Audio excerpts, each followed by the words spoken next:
Thank you all for being here. Spending bill here, but you have consistently stuck to your guns on H.R. 2. If we're going to take care of America's needs first, that means two things. It means securing the border. I would repeat it 10 times for emphasis, but you understand what we're saying here. We have to secure the border. We have to do it. And we got to fund our government.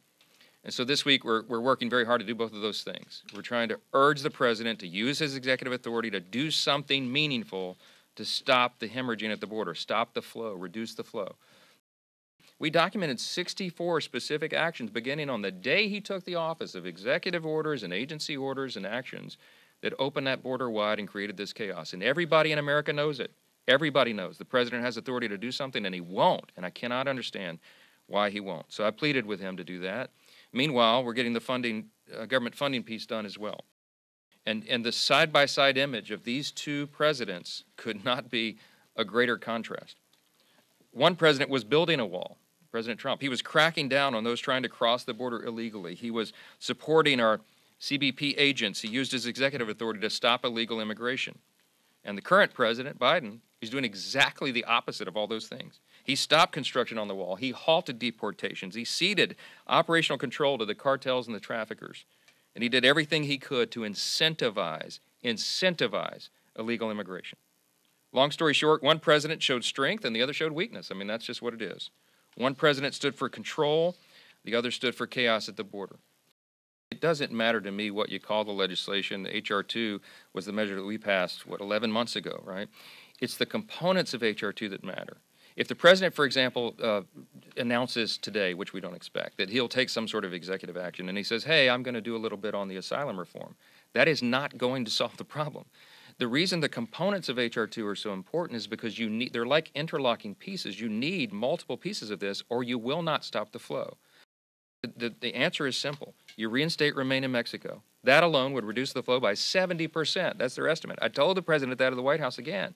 He acted as though he had never heard that, didn't understand it, said he couldn't do it. I said, that's not true. Well, Mexico doesn't want that. Mr. President, we're the United States. Mexico will do what we say, okay? President Trump did it. Why can't you do it? Appropriations process is ugly. Democracy is ugly.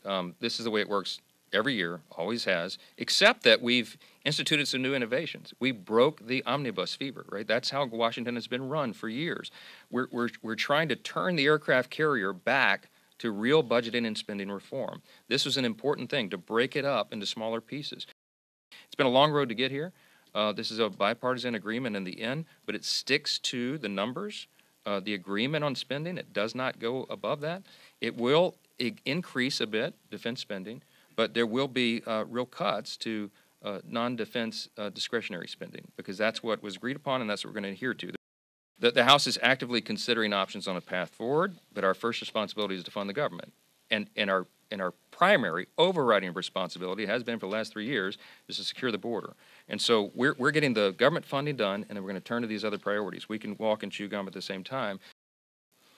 Look, I believe in the sanctity of every human life, always have, and because of that I support IVF and its availability.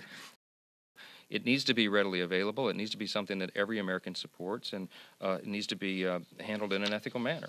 So we'll continue to support that. I don't think there's a single person in the Republican conference who disagrees with that statement, and there's a lot of misunderstanding about it, but it's something I think we ought to support. Thank you so much. Thank you so much.